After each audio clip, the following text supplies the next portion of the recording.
एक गांव में रामू नाम का एक मेहनती मजदूर अपनी माँ लक्ष्मी और छोटी बहन गीता के साथ रहता था।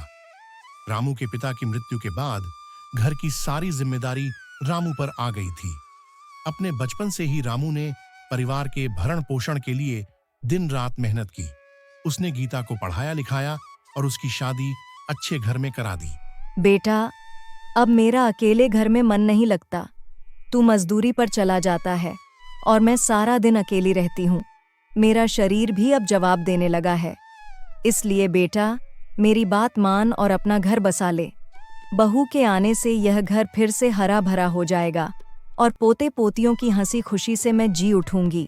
रामू ने अपनी माँ की बात मान ली और कुछ समय बाद उसकी शादी सुमन नाम की लड़की से हो गई। सुमन अपने ससुराल में आकर घर का सारा कामकाज संभालने लगी। कुछ ही महीनों बाद उनके घर एक प्यारे से बेटे का जन्म हुआ, जिसका नाम उन्होंने मोहन रखा। रामू और सुमन का जीवन साधारण लेकिन खुशहाल था। लेकिन एक दिन जब रामू काम से घर आया तो सुमन ने चिंतित होकर कहा, इस बार की तनख्वाह अभी तक नहीं मिली है। घर में राशन खत्म हो गया है और मोहन की स्कूल फीस भी जमा करनी है। मैं मालिक से फिर से बात करूंगा, लेकिन इस काम को छोड़ना भी मुश्किल है। क्या पता कहीं और काम मिले या नहीं। मैं भी कोई काम देख लेती हूँ। घर में थोड़े पैसे आएंगे तो सहारा मिल जाएगा। अगले दिन रामू ने अपने मालिक से पैसे मांगे, लेकिन मालिक ने टालमटोल करते हुए कहा, पैसे अगले महीने मिलेंगे। रामू निराश हो गया और सोचा कि अब क्या किया जाए। उसने मजबूर होकर अपनी बहन गीता से मदद मांगने का निर्णय लिया। रामू जब गीता के घर पहुंचा और अपनी परेशानी बताई तो गीता ने उसे अपमानित करते हुए कहा, तुम्हारे पास फटे पुराने कपड़े हैं और तुम मुझसे पैसे मांगने आए हो। यहाँ बड़े बड़े लोग आते हैं और तुम जैसे गरीब आदमी को मेरा भाई जानकर लोग क्या कहेंगे। मैं तुम्हें कोई पैसे उधार नहीं दे सकती। अब तुम यहाँ से जा सकते हो और दोबारा कभी मत आना। गीता की बातें सुनकर रामू बहुत दुखी हुआ। उसे अपनी बहन के इस व्यवहार से गहरा आघात लगा। अपने गांव की ओर लौटते हुए रामू जंगल की ओर चला गया। वहां उसका मन बहुत बेचैन था। उसे समझ नहीं आ रहा था कि अब क्या करे और किससे मदद मांगे। जंगल में चलते चलते रामू एक पुराने और विशाल वटवृक्ष के नीचे बैठ गया। कुछ समय आराम करने के बाद वह वापस घर की तरफ चल दिया। रामू की जिंदगी कठिनाइयों से भर गई। वह दिन रात मेहनत करता, लेकिन उसकी आर्थिक स्थिति और भी खराब हो चुकी थी। अब उसको घर का खर्चा चलाना मुश्किल हो गया था। एक दिन गांव में एक पुराने दोस्त के आने की खबर मिली। यह उसका बचपन का दोस्त मोहन था, जो अब एक बड़े शहर में अच्छी नौकरी कर रहा था। मोहन गांव में कुछ दिनों के लिए आया हुआ था। रामू और मोहन ने साथ में अपना बचपन बिताया था, लेकिन समय के साथ वे अलग हो गए थे। जब मोहन ने रामू का हाल सुना तो वह उससे मिलने उसके खेत पर चला आया।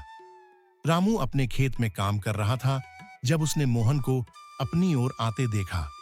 दोनों ने एक दूसरे को देखा और पुराने दिनों की यादें ताजा हो गईं। मोहन ने देखा कि रामू अब भी गरीबी से जूझ रहा है, जबकि वह खुद शहर में एक बड़े पद पर है। मोहन ने रामू से उसकी परेशानियों के बारे में पूछा। रामू ने अपनी सारी मुश्किलों के बारे में बताया। मोहन ने थोड़ी देर सोचा, फिर उसने कहा, रामू, मैं तुम्हारी हालत देखकर दुखी हूँ, लेकिन मेरे पास एक सुझाव है। तुम्हारी मेहनत में कोई कमी नहीं है, लेकिन शायद तुम्हें एक नया तरीका अपनाने की जरूरत है। तुम इस खेत को छोड़कर शहर क्यों नहीं आ जाते? मैं तुम्हें एक अच्छी नौकरी दिला सकता हूँ। वह तुम्हारे लिए बेहतर अवसर है।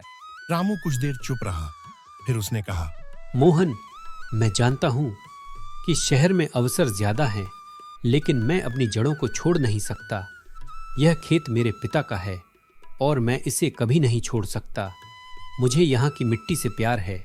मोहन ने रामू की भावना समझी, लेकिन उसने सोचा कि उसे किसी और तरीके से मदद करनी चाहिए। अगले दिन वह रामू के घर पर फिर से आया और उसे कुछ बीजों का एक पैकेट दिया। उसने कहा, रामू, ये बीज मेरे पास खास तौर से एक वैज्ञानिक मित्र ने भेजे हैं। ये नई तकनीक से तैयार किए गए हैं और इनमें उर्वरता बढ़ाने की क्षमता है। इन्हें अपनी जमीन में बोकर देखो, मुझे यकीन है कि तुम्हारे खेत की फसल में सुधार होगा।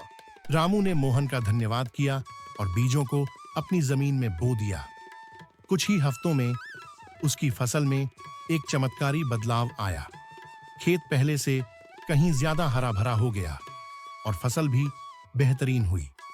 रामू की आर्थिक स्थिति में भी तेजी से सुधार हुआ और वह अपने परिवार के साथ खुशहाल जीवन जीने लगा।